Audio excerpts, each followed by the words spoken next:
Hey guys, welcome back. In this video, I'm gonna show you how to tag someone in an Instagram post after posting. Let's get started. Firstly, open up your Instagram app and go to your profile by clicking at your profile icon at the bottom right corner of your screen to go to your posts.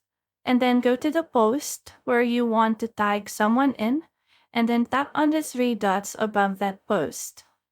Select Edit from the options, and then just click Tag People. And to tag someone, simply tap anywhere on the photo and search for the user that you want to tag by their username. So I'm just going to use my other profile nick here, and then click Done once you're done, and then Done once again. And that's how you can tag users after posting. They will be notified that you've tagged them in your post.